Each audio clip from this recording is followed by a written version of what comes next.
Great. So thanks again for inviting me back. Amanda Greenwell, head of the Office of Legislative and Public Affairs here at NSF. I was going through this weekend and couldn't believe that it's already been a year since I been with you guys. There's been what a year it's been. But today I just wanted to go through some high level pieces. We have a new 2021 strategic communications plan for OLPA that I wanted to talk to you about. And then also go over some things that have been happening on Capitol Hill, but it's been very busy. So just to start, I wanted to kind of go through some highlights since we last talked. We've had quite a few things going on, but wanted to go through just a few of them. So last fall, we had an all hands on deck situation with OLPA and folks from MPS and GEO when some cables broke at the 305-meter telescope at the Arecibo Observatory. So we did a lot of work to make sure that we were messaging in real time to Congress, to the governor's office, to media. There was a ton of attention, and pulled together the plan for planned decommissioning of the 305-meter telescope. And unfortunately, a couple of weeks after that announcement, there was an uncontrolled collapse of the 305-meter telescope. And so there was a lot of work that had to be done, again, to make sure that that information was going out to the right stakeholders, lots of media interest, making sure we were sharing those videos that the drones captured of the collapse. And so just a ton of work by the team and the agency to do that. And so work is still ongoing there. We had a huge opportunity with NASA. The director was able to have a conversation with a couple of the NASA astronauts that were on the International Space Station. So Kate Rubins and Victor Glover were aboard, and we were able to connect the director there and did a great social media campaign, both from the NSF side as well as NASA, to put that conversation out there. We did participate in South by Southwest this year. However, it was virtual. But it was a great event, and we actually hosted a panel that was titled Wildlife Rangers Armed with AI. And so this was a great one because it featured researchers from across the United States, all in different stages of their careers, who were discussing using artificial intelligence to prevent wildlife poaching and the impact that AI can have for societal good. So that was great. The director is always busy, but he's had a very busy April. He was in front of Congress quite a bit. He actually had two hearings, actually 3 hearings total, 2 in front of the Senate and House Appropriations Committee, and then also 1 in front of the House Science Committee. So we'll talk about that a little bit more, but he was one of the first agency heads to actually testify on the FY22 president's request. That's a good one this year for NSF. We also launched a couple new products this past year. So we have the Science Matters blog, which has been an amazing platform to get out some of the important research that we fund and the people behind that. And we also launched NSF 101, which is an informal series for the science and engineering community that explains some of the processes and tips for applying for NSF funding.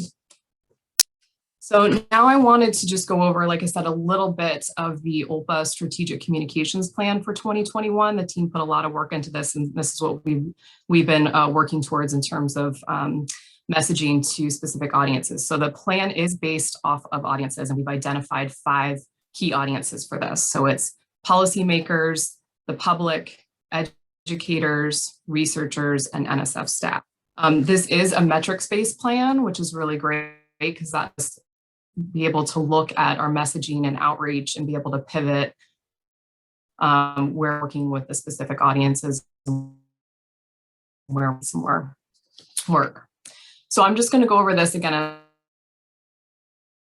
Highlight goals we have for each of these audiences and what we're doing there. So for policymakers, what do we want from this group? We want them to understand the impact of basic research supported by their state, district, or locality. And we want them to recognize NSF's important role in a favorable way through the legislative process. Researchers we want from this group. We really want researchers to emphasize the important mission to their work with the public, with policymakers, with media. And when they highlight the role NSF plays in their successes and contributions to society, that really helps us make the connection with others as well. We want them to have a strong understanding of our policies, our procedures, and opportunities so that anyone with a great idea has a chance to pursue it. For the public, what do we want? We want them to know that we exist and that we are part of the federal government. We want them to be supportive of our taxpayer-funded work and take an interest in policies that affect us. For educators, we really want educators to create the STEM spark moment for their students and inspire them to pursue a career in STEM. And you'll see the hashtag STEM Spark here. We had a campaign a couple years ago that was really successful and trying to keep that going. We also want them to have greater awareness of the NSF brand, the classroom resources that we fund, and the pathways we create for STEM learners. For NSF staff, what do we want? We really want our colleagues to keep us informed on issues and events that will help us with our community experts that can help them in communicating to these different audiences. And we want people to continue to be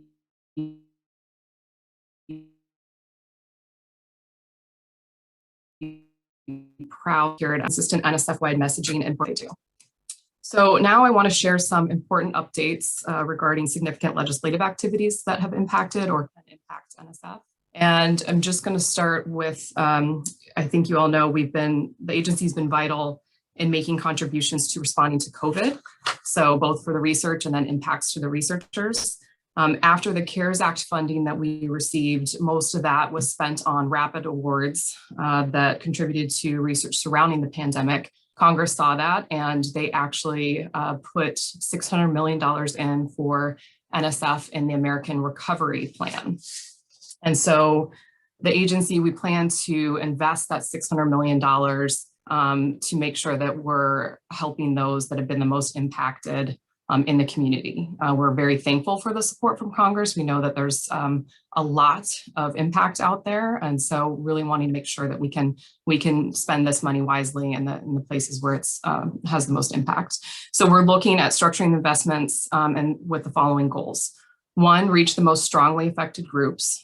2, support individuals at vulnerable career transition points. And 3, ensure broad distribution of the funds. So this $600 million is actually complemented by $350 million that was prioritized for COVID-related impacts in our regular 21 appropriations. So the agency's doing quite a bit to try to help with those impacts, like I said. Okay, so I'm sure most of you have seen this bill in the news recently. The Endless Frontiers Act. It proposes to create a new Directorate of Technology and Innovation at NSF. Focused on basic research, commercialization, and innovation related to key technology areas. So in the bill's current state, it authorizes a total of $81 billion to NSF over 5 years. And about $29 billion of that would go to the new technology directorate that's being proposed.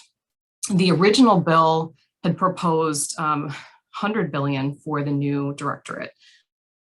But there were many, many changes that were made last week in the markup through the Senate Commerce Committee. And likely we're going to see more changes this week as it's being considered on the Senate floor. So we're watching that very closely. The committee has also made changes to ensure a better geographic distribution of federal research dollars. So you'll see in the revised bill, it requires all NSF and DOE programs funded under the bill, including the new technology directorate, to allocate 20% of that to grantees from EPSCoR jurisdictions. Okay, we also have House Science Committee is proposing a slightly different approach to increasing NSF funding. This is the NSF for the Future Act proposes to boost NSF's overall budget to about $18 billion in 2026. Funding for our traditional programs would rise to just over $13 billion, essentially the same level as the current version in the Senate. The new NSF directorate, which they call the Science and Engineering Solutions in the House bill, would be significantly smaller than what's being proposed in the Senate. So it starts at about $1 billion in 2022 and would grow to just over $5 billion in 2026. This bill passed the subcommittee last week and it waits full committee action. So I had mentioned this earlier that the director has been very busy testifying in front of a few different committees. Again, this is related to the FY22 skinny budget is what they call it. Just a few details were released, but really great budget for NSF, proposes about $10.2 billion, which is a 20% increase over our 2021 funding levels. It does propose the creation of a new directorate for translation and innovation and partnerships. It also has investments to enhance fundamental research and development, to address racial equity in science and engineering, address climate science and sustainability research, strengthen US leadership in emerging technologies, and construct major research facilities.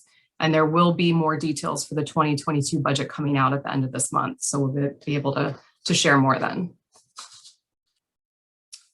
The director and the NSB chair, Ellen Ochoa, also testified in front of the House Research and Technology Subcommittee at the end of April. This one was about advancing research for the future of innovation. And these hearings were a really great opportunity to hear where the members' priorities are, but also just at all three hearings, really strong support on both sides of the aisle for the NSF mission and the need for more resources. So that was really positive. So I just wanted to talk a little bit about how you can help us with what we're doing, keep us informed about stories that you have, programs, things that you're doing that have a potential interest to policymakers, to the public, to media. Work with us on your message. Again, we're really focused on these different audiences and can help with turning some of those stories or good news pieces into different things depending on who we want to talk to. And share the NSF story. You guys, are easily the ambassadors for NSF and for our messaging, and whether you're sharing content that we have on our current social channels, or again, sharing stories with us. If you're having events where you can talk to others, making sure that you are making that clear connection of the amazing work that you're doing and how that was made possible by NSF funding. All of that's very helpful to us. We also put I wanted to make sure I shared a couple aliases with you, and I know these slides will be put up so that you'll have them, but you've got compelling videos, images, you can send those to this alias I've down here, as well as any press releases that you pulled together. We have a team that pulls together research news and puts those up on the website. It's very popular and a good way to share important work that's being done. Wanted to make sure you guys had access to all of the different platforms that we're on. If you want to sign up for a newsletter, get specific information that's coming out, you can do that on nsf.gov. There's information about the blog that I mentioned, and also our official hashtags that we use for social media. So please help spread the word. And that is what I wanted to share with you today. So I'm happy to take any questions.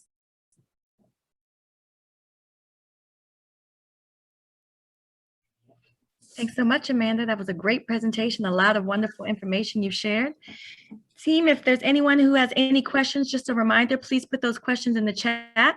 You can also come off mute if you'd like and ask your question directly to the presenter or any of the NSF team. Thanks.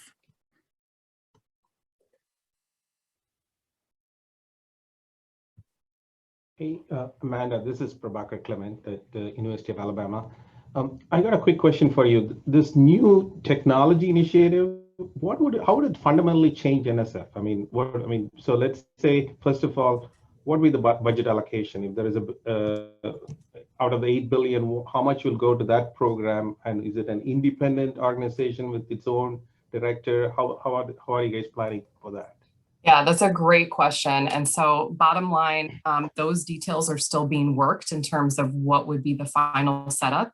The director definitely has a vision for how he is looking at it, right? Not as a separate entity within the agency, but something that he talks about as a horizontal that would go across all of our existing directorates. It's very important for those two to work together, right?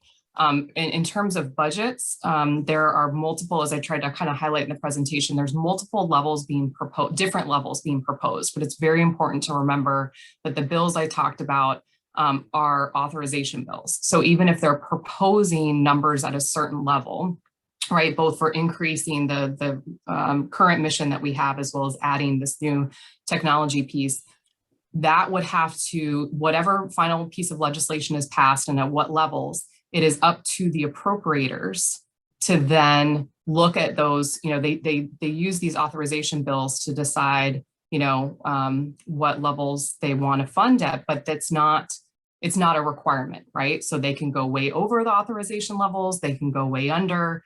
It really depends on what allocations they're given. So that will be the next step in the process for whatever finalized on this authorization piece, to then look at, as you said, how much money is actually being given to the agency for the technology directorate specifically, how much of an increase is given for our current mission.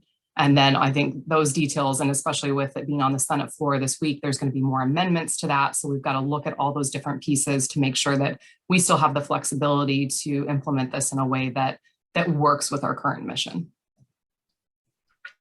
Awesome, thank you. I hope that answers your question, sir. The next one we have is, what is the schedule for the Endless Frontiers Act? Yes, so Endless Frontiers Act, there's actually a cloture vote this afternoon, which just means that they'll vote to move to the bill, right? So then they will begin consideration this week and set out that schedule.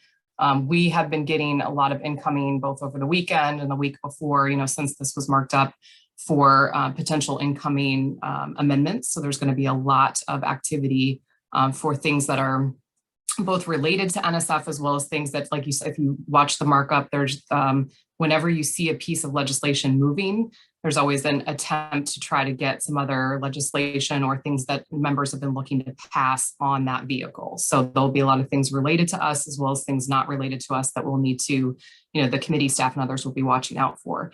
But Senator Schumer, the majority leader, who's the original co-sponsor of this, has made it really clear that he wants this to pass the Senate floor by the end of this month. This is goal.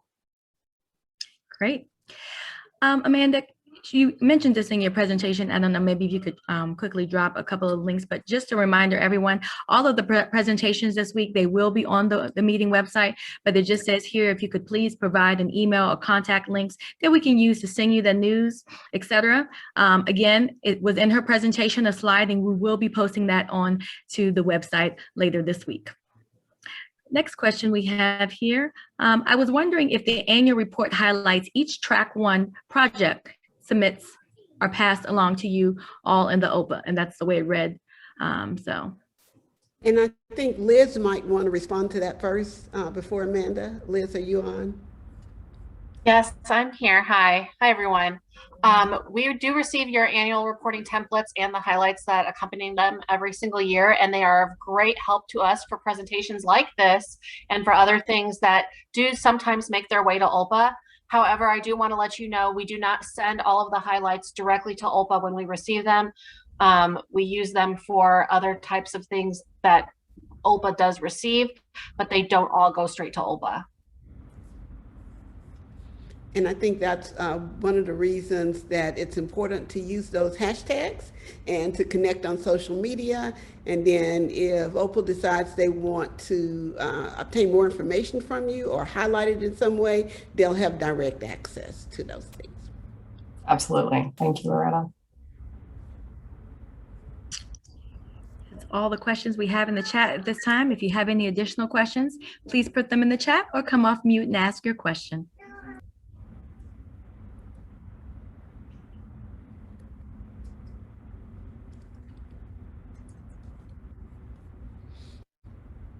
We have a very quiet group this morning.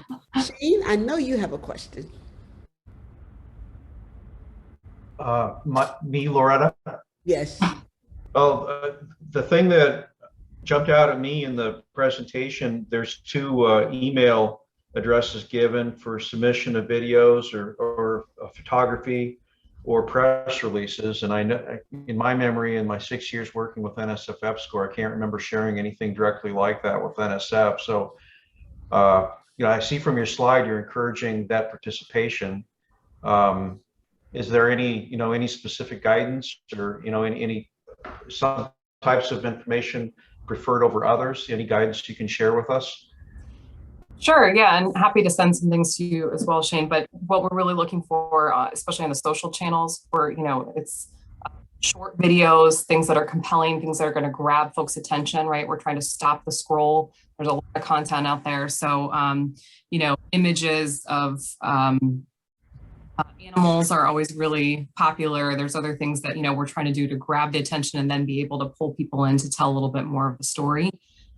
But again, if there's something that is interesting that you guys are putting out or looking to put out, that's something that we can, you know, if we get enough advance notice on that too, we can work with you guys on different ways to announce that so we can get a little bit more attention, especially for some of these key audiences that we're trying to highlight. Are there any, you know, working with publications in the past, it's not uncommon for there to be an editorial format spec sheet, you know, certain resolution photographs and video, et cetera. Are there any technical requirements that we need to pay attention to? Yeah, I can ask my team to send that out to you. I think the main thing is approval to use it, right? We always want to make sure that we're putting up things that we have permission to use. And we do get those requests quite a bit for what we put up on our media gallery and others from, you know, whether they're news outlets or other places asking for permission to use videos and pictures that we have. So they do get noticed. Thank you. Thank you. And I thought Mike had a question. Mike, did you have a question, Kansari?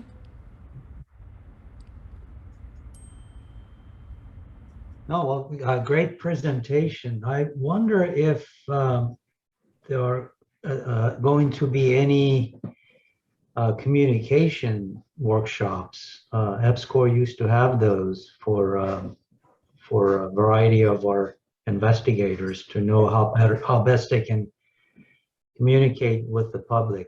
Are there any plans for doing that? I think OLPA was also involved. Yeah, are you talking about the NSF days? Right, the communication, yeah. With the yes. Yeah. Yeah, absolutely. Yeah, you're right. We put those on pause for a little bit to kind of reevaluate the structure of them, but we absolutely plan to actually start those again this year. So we'll start them virtually and then we'll see, you know, how that goes. But we're looking to do about 2 a year, and we'll make sure that we're, I think we're looking at basically opening up the morning sessions with some really relevant, you know, information, not just on communications, but other things that are happening, you know, at the agency, and then still make sure that there's an opportunity for folks to engage with, you know, the program officers here and other folks to kind of look at what are those specific areas that they're focused on and want to get more background with. Yes, thank you. And I know we have our team main on board, and they're planning a great national conference that'll be joint with our PI meeting May of next year. And did you all have something on communicating science as a breakout session?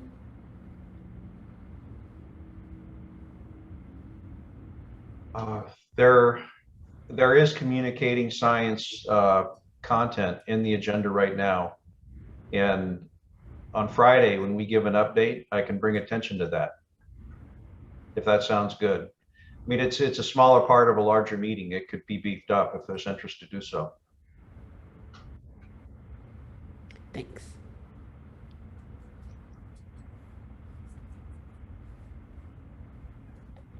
Jean, on your question, is that something that you wanted them to elaborate on? Or is that something you were adding to a statement that was made earlier, and the science is becoming the messenger series?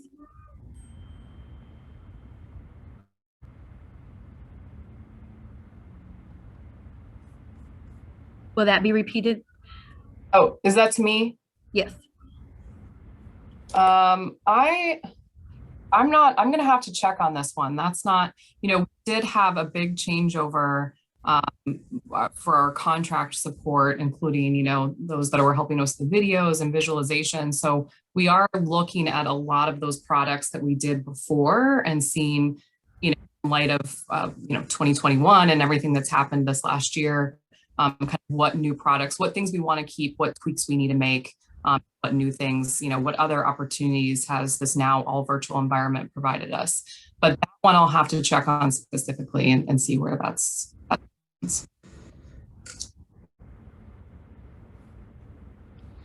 So are there any comments from the EPSCoR program officers about what you'd like to see, especially in terms of these annual reports that will be submitted soon, that would help us to be able to promote, sharing with OLPA all of the great work that you're doing, EPSCoR POs?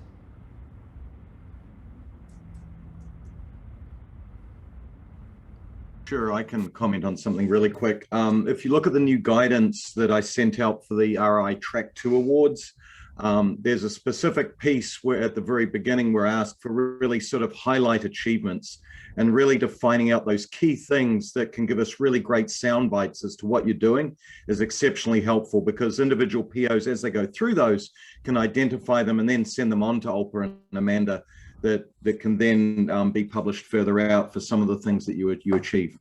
So really, look at those guidelines and really think of it about highlighting your project in some ways, especially if you can sync those out and really make them obvious to us. That helps us a lot.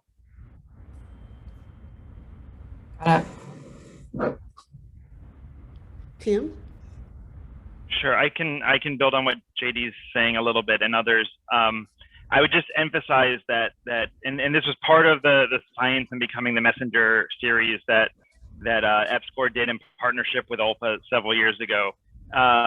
There's a big aspect of this is matching your message to your audience, and that's true of the highlights that we solicit too. That there's some areas where very technical highlights are very kind of topic specific highlights can be really valuable.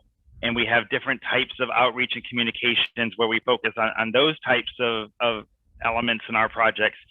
There's other parts where great stories to tell, things that give visibility in the press, things that will get different stakeholders excited in different ways. And so when you're thinking about whether something is going to be a good highlight for us, think about not just what the highlight is, not just kind of what the content itself is, but think about what kind of audience that it might be tailored to, and have that be part of what you're considering when you're putting together the imagery, when you're putting together the text that comes with it. And I think it's always safe to kind of reach out and talk to us about what those highlights might be as well, across all of our projects, across all of our tracks.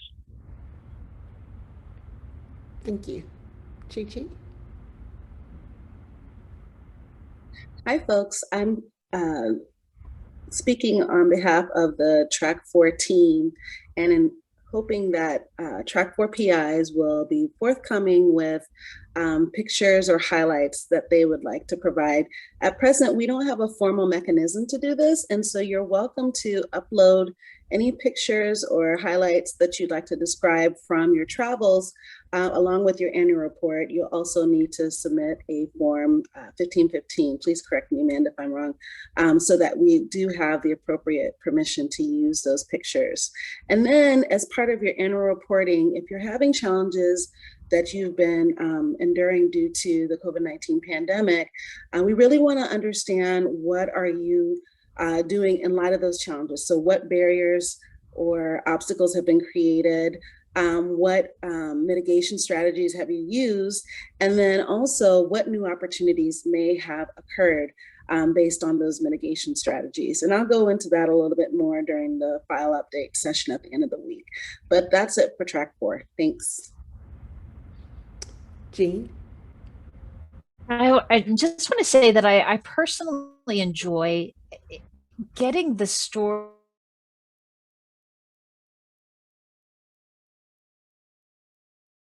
of long-term trajectories of EPSCoR goals, achieving excellence and competitiveness, building research infrastructure, maybe over 2-3 different Track 1 projects.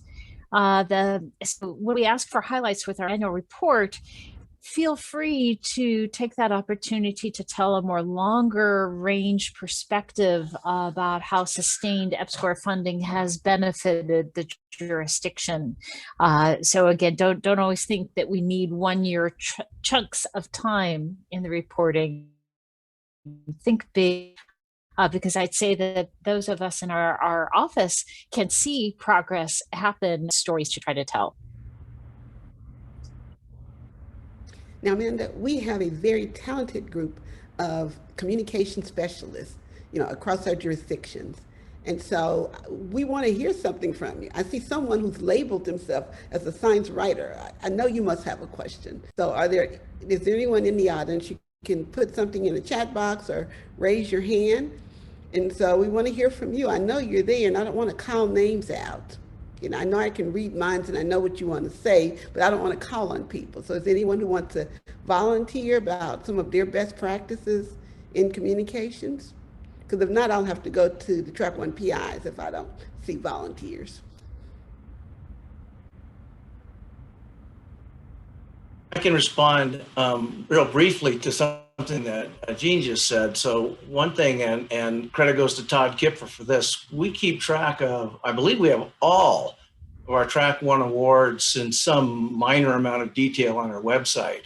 So it's possible on our website to go back and take a look at, I believe, every Track 1 that has ever been given to Montana, maybe more. And if Todd wants to chime in, that would be a good idea.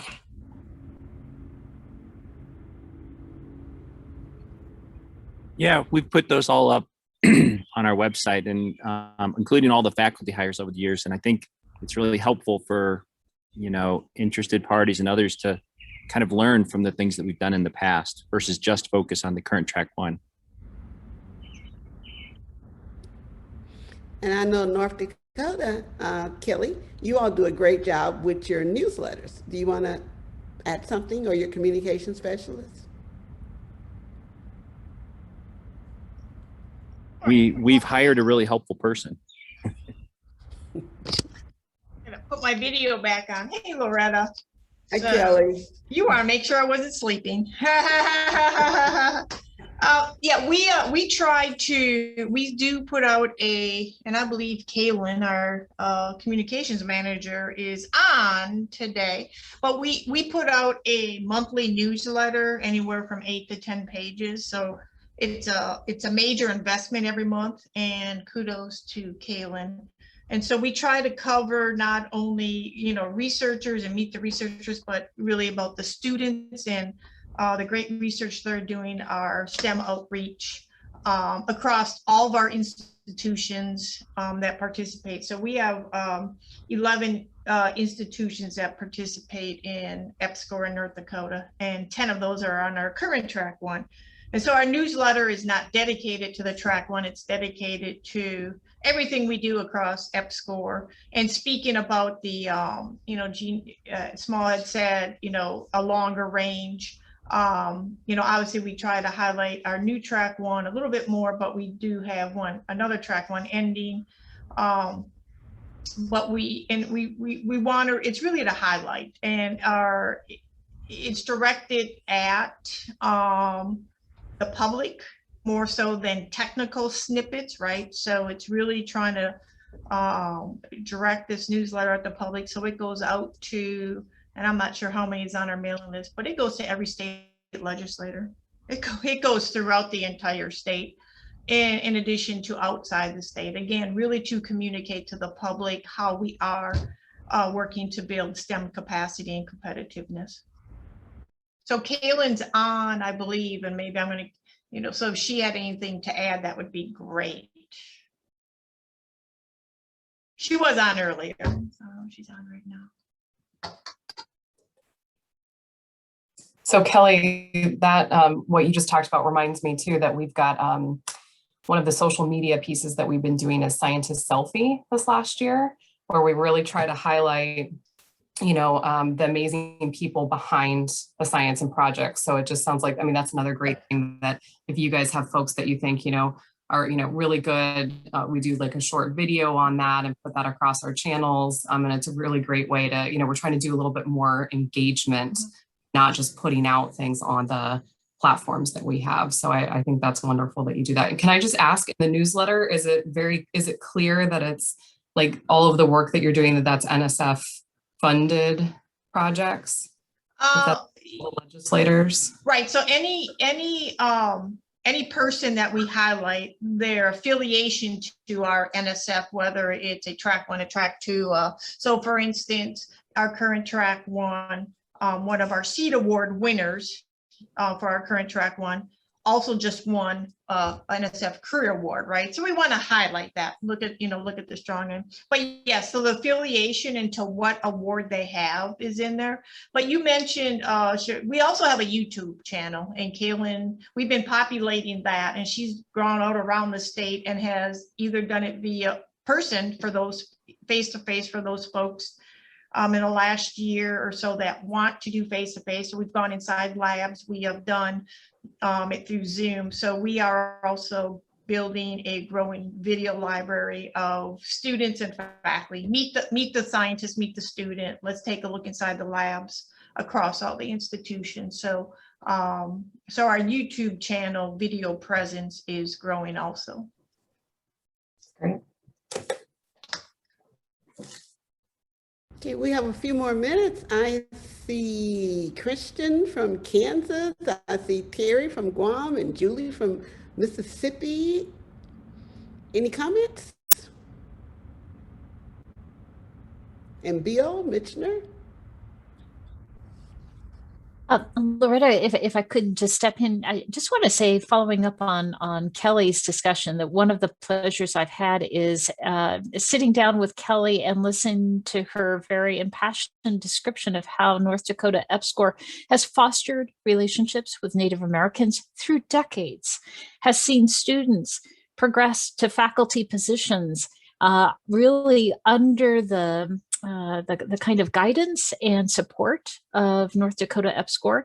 And so those kind of long-range relationships and stories can be incredibly compelling. So Amanda, there's so many rich vignettes that our community can provide in terms of the impacts that EPSCoR has had in their jurisdictions. I see Kelly nodding, and this is just one example of something that we could tap into to highlight more than just the simple little highlights with annual reports.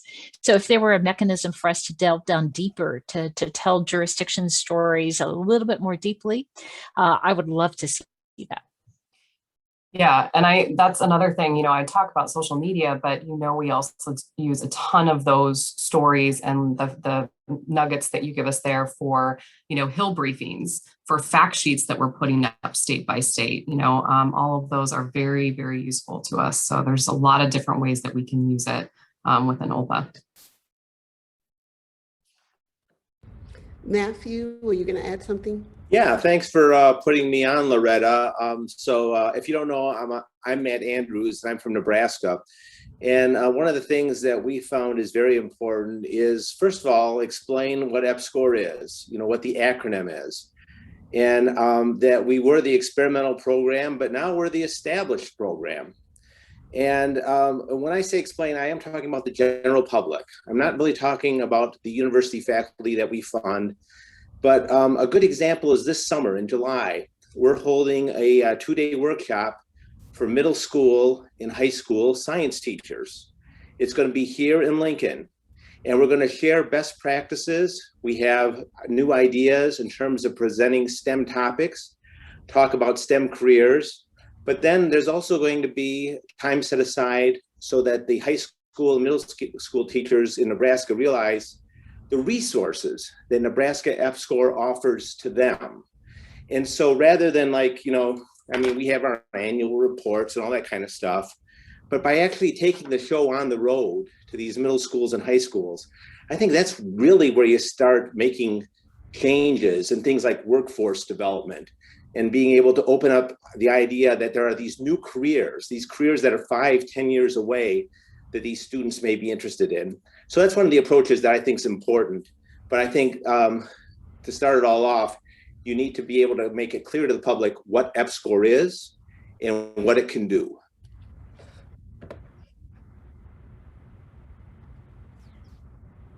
Loretta, there was a question if someone could provide a link to the NSF communication plan in the chat.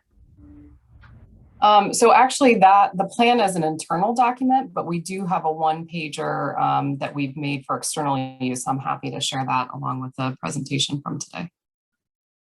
Thank you. Thanks, Amanda. I see Kim. How are you doing, Kim? And I think we'll go to Christian next. Yeah, so good afternoon. I'm Kim Waddell with the Virgin Islands EPSCoR, and just building off of our colleagues in Nebraska, we have a program that works in our local schools, and we're targeting professional development of our school teachers through our VI ICER program. And the idea there is, much in the same vein, to really help develop both the confidence and the examples. Our researchers are providing culturally, locally relevant content in the environmental sciences that the kids see science being applied to their world, their experience, what they see day in and day out, whether it's coastal flooding, whether it's offshore plumes after heavy rains or hurricanes, whatever it is. These are things that the kids experience, or climate change with increased temperatures, or we're currently in a drought. These are the types of topics that we're helping the teachers turn into curricula and content. And it's proven to be quite effective in raising the awareness. And when you overlay that with our university bound program, which is the after school, the informal learning settings where kids, on weekends primarily, but often after school, they can get more in-depth materials to cultivate that science identity. And our jurisdiction is, minority majority. I mean, it's mostly Black and Latino population here in the Virgin Islands.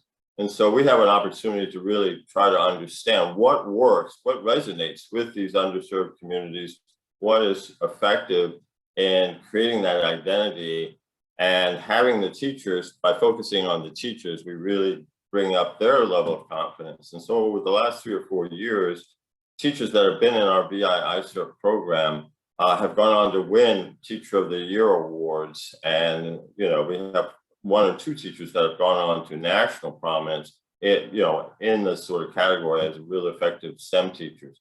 So we're really seeing that change. And going back to something that someone else mentioned, just as long-term, after 3, 4 track ones, you're starting to see those students, that we saw in a dive class when they were in junior high are now graduating from college and going on to advanced degree programs, whether it's here or elsewhere, and tracking those students. And as they, elevate themselves in their education and prominence, bringing them back to speak to the students. The kids see someone that looks like them, came from their neighborhood or came from their community. And to that point, it really helps reinforce that sense of identity. So we're really excited about these efforts. Thank you, Kim. Kristen, did you want to add something?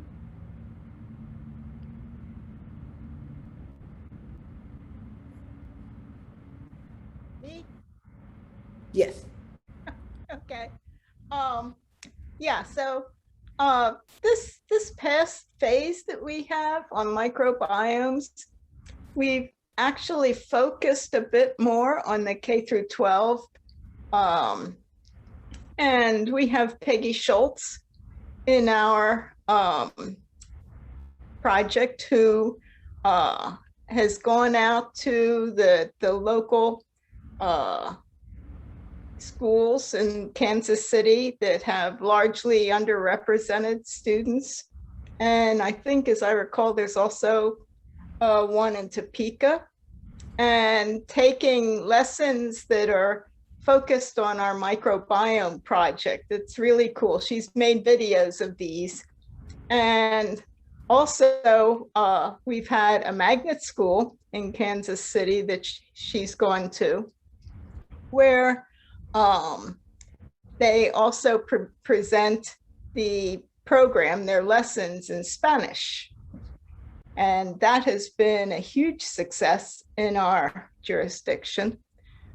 During COVID, however, a lot of things shut down.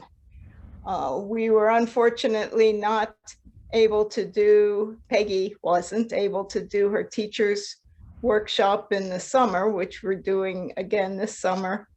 But we had to cancel last summer. But what Peggy did was she made videos and then sent them around that the students who were no longer coming into the grade schools to classes could see on the video, on the Zoom screens and the videos. So this has been very successful this year. And I think one of the things, I know we have a COVID section later, but one of the things I think we may not have done, Peggy's pretty innovative though, she probably would have thought of it, but is supply these videos to people to look at. So we're very excited about that project and hope to continue now focusing more on also the K through 12 students that are our future workforce. Thank you. And I think, Bill, that you have something to add? I was just going to mention, well, two things. One, I'm sorry you won't be able to share your communication plan. I was really impressed with the stakeholder analysis that you did and how clear that was. So I was kind of anxious to look at the entire plan and see how it shaped out. But secondly, I think one of the, there's a lot of focus these days on communicating your message as broadly as possible to as many different audiences. And it strikes me that one of an area possibly for our national conference meeting or whatever, and maybe it's already planned, but would be some best practices because I think we have some really great people in EPSCoR that do a wonderful job with websites, some with newsletters and some with various other modalities. And to gather those into a session or two as part of the national meeting to sort of, do major brainstorming in terms of all the best practices that we can learn from one another, seems like it would be a fun thing to do. And I think we might all benefit. And I know there's a lot of, OLPA could probably help out as well with respect to some of the tricks that you can use to, get your website up higher in the rankings and so on, so you attract even more people to your website and we spread the message even more broadly. So that's, other than that, I have nothing else to add, but thank you.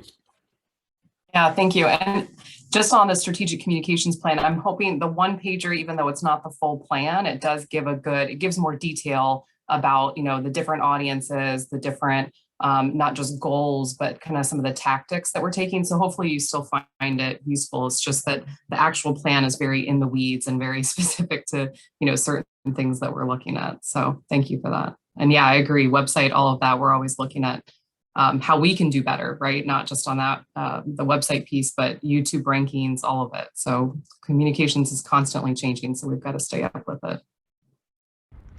And I don't know how many of you saw Brittany's comment that she posted in the chat, but she said that New Mexico EPSCoR has a monthly newsletter as well, and that most jurisdictions do, and I see a lot of those, and that they've been compiled by Tom from Alaska in one place.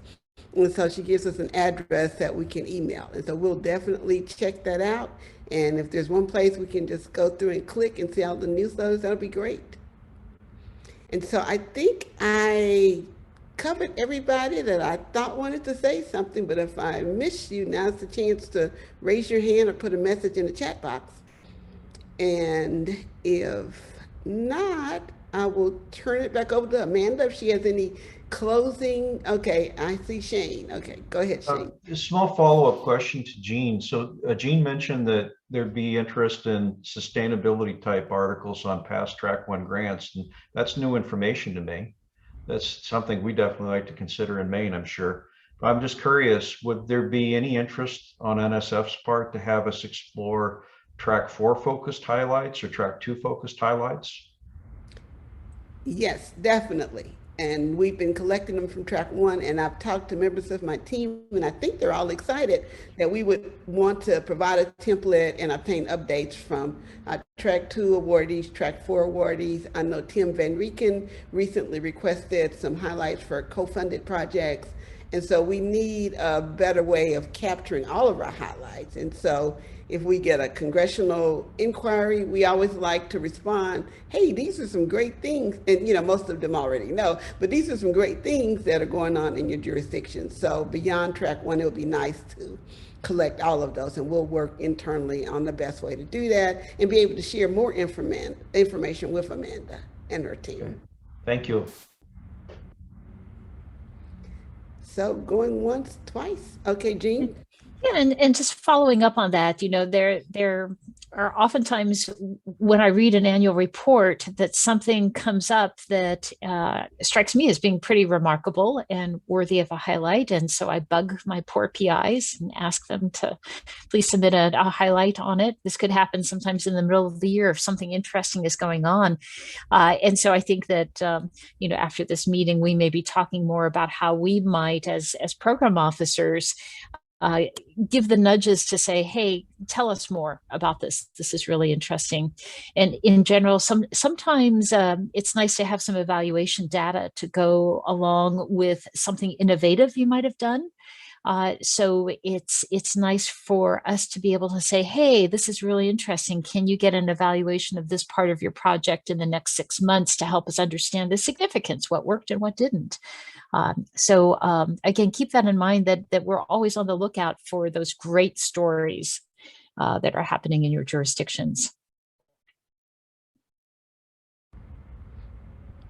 Well, Amanda, thank you so much for this very engaging session, and hopefully, you heard the community, and you may have some additional ideas for ways that OLPA could engage with the EPSCoR program and all of our awardees.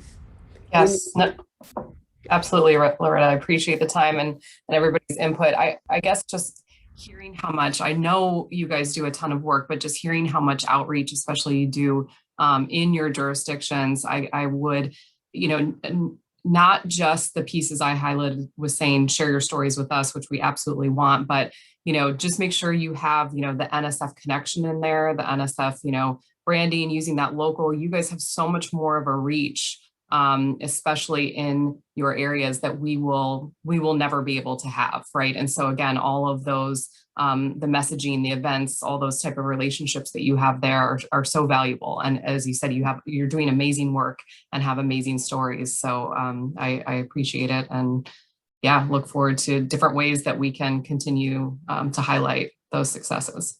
I think we're going to have a lot more opportunities coming up, so it's all positive. Thank you. Thanks for the time.